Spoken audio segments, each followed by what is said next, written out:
Welcome to the Invite Health podcast, where our degreed healthcare professionals are excited to offer you the most important health and wellness information you need to make informed choices about your health. You can learn more about the products discussed in each of these episodes and all that Invite Health has to offer at www.invitehealth.com/podcast. First-time customers can use promo code podcast at checkout for an additional 15% off your first purchase. Let's get started.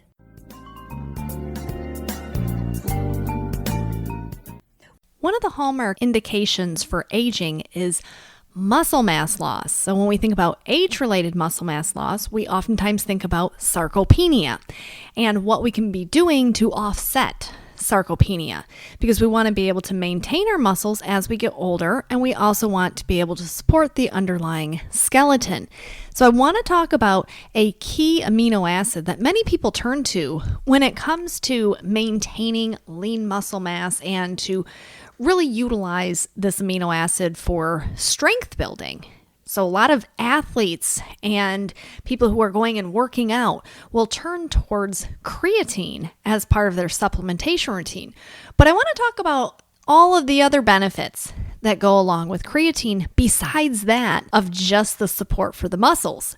And it's really very interesting, all of the powerful ways in which creatine can be beneficial for your overall health. So I am Amanda Williams, MD, MPH, and let's get right to it. Let's talk about creatine. Creatine is a naturally occurring amino acid. So we find this in different foods, meats and fish, for example, but we also recognize that the body produces creatine in the liver and the kidneys as well as in the pancreas. Now, one of the main ways that we look at our muscles as we get older is if we start to lose that muscle mass. And this is the coined term of sarcopenia. Well, we now realize that creatine can do a really lovely job at trying to fend that off. It has this potential to counteract sarcopenia and that muscle atrophy that occurs throughout the aging process. Now, one of the ways that it actually is doing this is through cellular energy production and really helping to support the myocytes, or those muscle cells in particular. So initially when people would think about creatine, they think about it among, bodybuilders and competitive athletes. And we know that a lot of people use this every single year for those specific reasons, for athletic performance. But we also have to realize that beyond that of just its muscle mass supporting and energy boosting capabilities, that we can look at creatine being a very important amino acid for so many other different areas within the body, including the cardiovascular system. And we have recognized that those who supplement with creatine actually have better lipid profiles. So when you look at your total cholesterol, for example, they have been able to show that the creatine itself actually impacts the triglycerides in particular. So if someone has elevated triglycerides, that's a circulating fat in the blood, that taking creatine can be very, very helpful. And then we can look at issues with vascular inflammation. We've also seen in clinical studies that with higher creatine intake, that results in lower homocysteine levels. We know that homocysteine is a direct indicator for vascular inflammation, which is certainly something that we always want to be able to avoid. But we can look at the impact that creatine has even when we think about respiratory health and in the setting of things like COPD. For example, University of Maryland, they described this in some detail, finding that people with COPD who took creatine, this helped to increase the muscle mass and strengthen the muscle and the endurance. Hence, it was improving their overall health status compared to those who were given a placebo.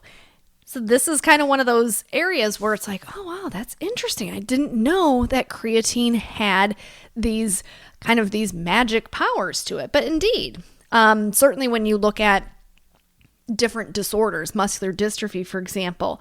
They have done multiple studies in people who unfortunately have been diagnosed with muscular dystrophy in giving them creatine because they know that those who have MD generally have less creatine in their muscle cells, which can be the main contributor to that muscle weakness. So that supplementing with the creatine, oftentimes for people who have muscular dystrophy, can be very, very beneficial. Now, we can also look at other neurological issues where we can see issues that occur with sarcopenia, Parkinson's disease, for example. We know that those who have Parkinson's disease generally succumb to the weakening or the atrophy of their muscles because of the improper nerve firing that is leading into the muscles themselves. And they have found that giving people who have Parkinson's disease creatine once again help to improve their exercise ability as well as their endurance and really help to maintain the overall muscle strength itself. So those are just a couple of different ways in which we know that the creatine can be very, very helpful. But I want to think even outside of this. And I want to talk about how we recognize sarcopenia being a hallmark indicator for aging. But we can also look at lipofuscin. And when we see that creatine has this ability to actually slow down this clear indicator of aging, that's really very impressive because we're always looking for ways to slow down the aging process. I always say we want to age gracefully. So when we have loss of mitochondrial function, then we can get this buildup of these aging pigments, and we coin them as lipofuscin. And lipofuscin build up when there's basically cellular garbage that is just accumulating. And it happens within the lysosome, and then we have the mitochondria. And so I'm not going to get too heavy into the cellular biology of this, but we do know that the creatine itself can actually stop this from occurring. And one of the ways that we know that it's doing this is by targeting oxidative stress and helping to support that energy production. So this is why when we think about cognitive decline, when we think about mitochondrial dysfunction, and I've talked about this in many different ways, once your mitochondria, the energy producer of the cell, begins to go bad, then you can't really expect that the cell itself is going to be functioning the way that it is intended to. And so this is hence where that problem really arises. So if we step outside of the box of looking at creatine just as, being supportive of body composition and healthy body weight and muscle mass, and we start to look at it more in the setting of anti-aging and how it's promoting healthy lipid profile, how it is helping the body to support mitochondrial health, then we can start to say, maybe I'm not an athlete, I'm not working out at the gym, but maybe, just maybe, that creatine would be a really good option for me as well. And we have looked even at the impact that creatine has when it comes to the immune system. There was an interesting study done in the International Immunopharmacology Journal a couple of years ago where they looked at this. They said, well, we know that creatine is generally used by elite and recreational athletes, but how would it impact other people? How does it impact older individuals? Okay, it's helping to support their muscle mass. It's helping with the strength of the muscle.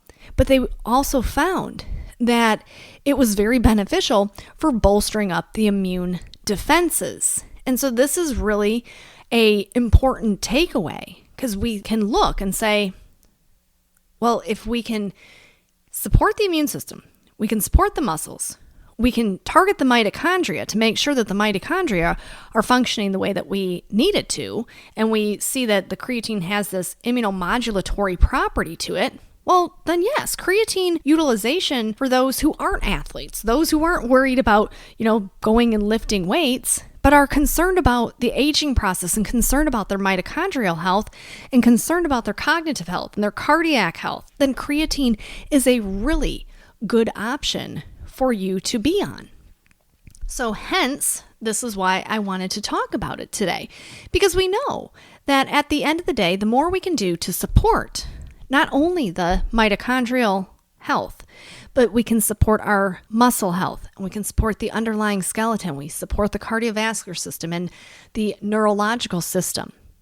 And if we can achieve this through using this very important amino acid, then it's certainly something that one would want to consider having as part of their daily supplementation routine. There are so many different studies looking at the way that the creatine itself is working to ease inflammation in the body, which is really very fascinating when you look at the different pathways and the different markers for inflammation that they recognize that creatine can actually downregulate things like TNF-alpha and interleukin-8. So a lot of really interesting research as to how it is that creatine can target chronic inflammatory states and really promote a healthier aging process. So definitely go to our website, check out our creatine monohydrate formulation.